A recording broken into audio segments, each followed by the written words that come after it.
शिव!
मेरे शिव, मेरे लाल,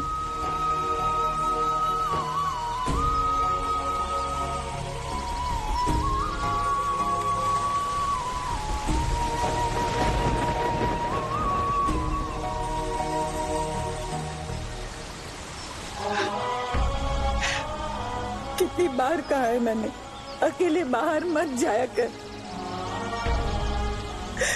यदि कुछ हो जाता तुझे तो क्या करती मैं, कैसे जीती?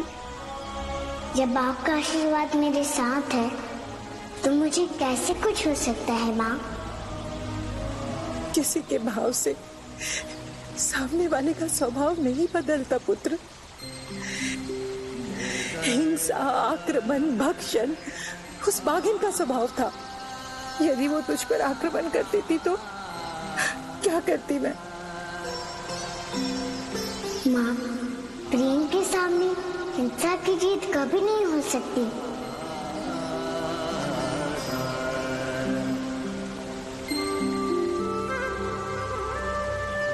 जब से तू बोलना सीखा है ना, बहुत बोलने लगा है। चल, ये स्थान सुरक्षित नहीं है, घर चलते हैं। और ये बाघिन की छाल क्यों धारण कर लिया तूने? माँ, इस बाघिन की आंखों में पीड़ा थी। उसकी पीड़ा उसकी थी, तो इससे तेरा क्या संबंध? माँ, आपने ही तो सिखाया है जीव से जीव के संबंध का दर्शन, तभी तो समझ पाया कि वह प्रेम चाहती है। तो इसी प्रेम के लिए? हाँ माँ, उसके इसी अभाव को दूर करने के लिए मैंने इसे धारण किया।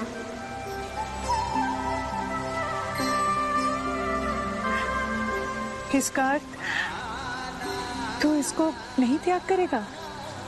यदि त्याग कर दिया तो संसार से उपेक्षित, पीड़ित उस बाघिन की आत्मा को कभी मुक्ति नहीं मिलेगी। इसलिए इसको धारण करने की मुझे अनुमति दे दीजिए माँ। परंतु तू एक अकेला इस संसार को नहीं बदल सकता शिव।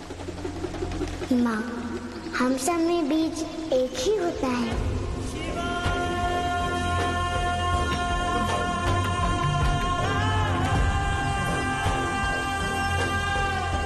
इसके विचारों के वेग को कैसे रोकूं? एक अभाव अति भी है शिव के जीवन में, सांसारिक ज्ञान का अभाव, और इसी ज्ञान को प्रदान करके आपको इन्हें पूर्ण बनाना है। इसी कारण शिव एक बालक के रूप में आपके पास आए हैं देवी।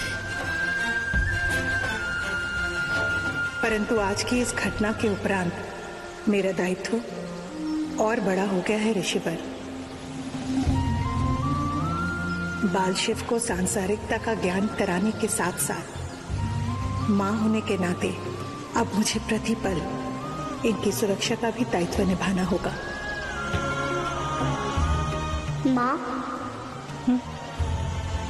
चल, संध्या होने से पहले इस निर्जन स्थान से निकलकर हमें घर पहुंचना होगा।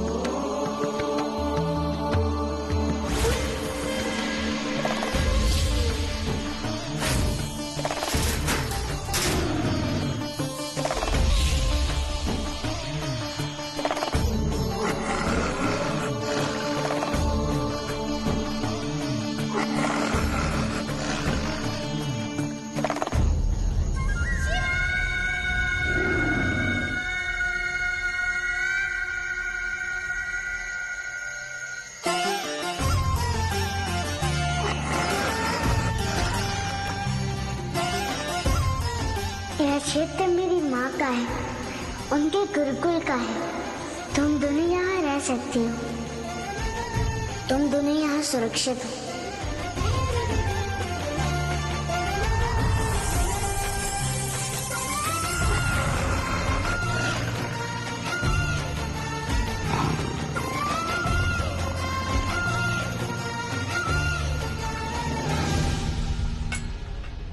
आइए, अपने अपने स्थानों पर बैठ जाइए।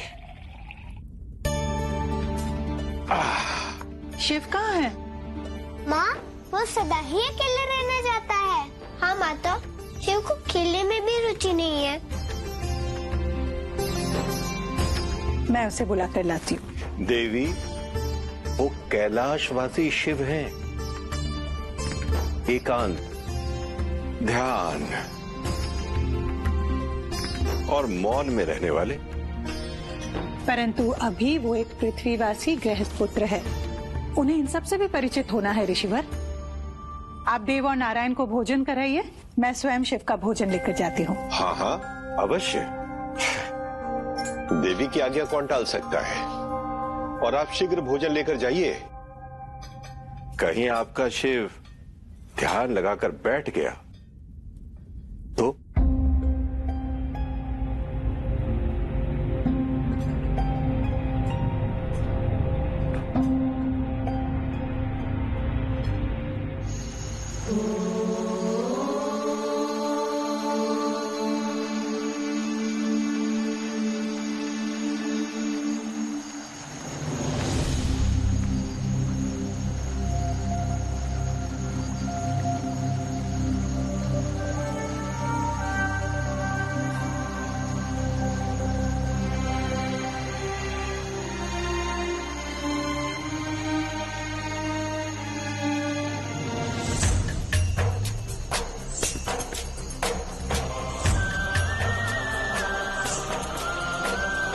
शिव,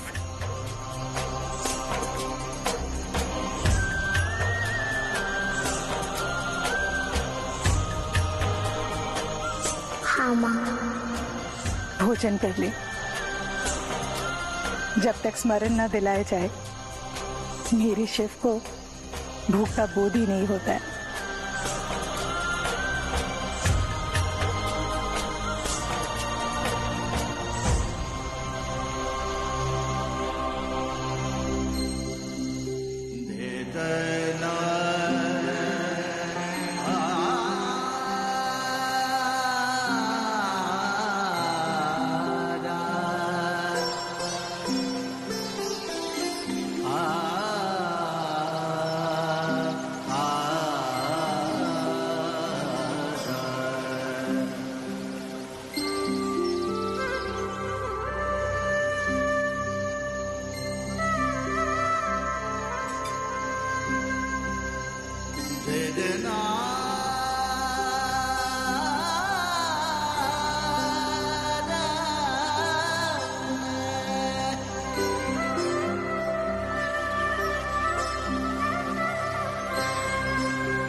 अब नहीं महादेव, क्षुधा शांत हो गई। ऐसा बोध हो रहा है मानो आपके हाथों से भोजन ग्रहण करके 4 जन्मों की क्षुधा शांत हो गई हो। क्षुधा शांत हुई शिव? माँ, क्षुधा तो आपके पहले ग्रास से ही शांत हो गई थी। परंतु तूने बताया क्यों नहीं? आप इतने प्रेम से खिला रही थी तो मैं कैसे मना करता माँ। जिस प्रेम के भाव से तुम मुझे खिला रही हो, उसका अनादर मैं कैसे कर दूं?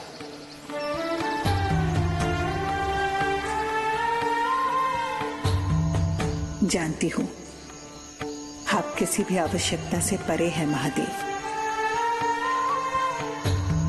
भूख, राग, द्वेष, ये सब आपके तत्व नहीं हैं, परंतु एक पुत्र के रूप में आपको इस अनुभव से परिचित कराना ही मेरे मातृत्व का दायित्व है।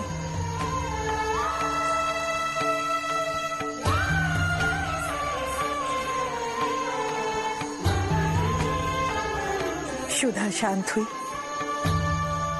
तो कहना होता है, बताना होता है, नहीं तो भोजन कराने वाले का अपमान होता है। अवश्य माँ, मैं आपकी ये बात सदा स्मरण रखूंगा।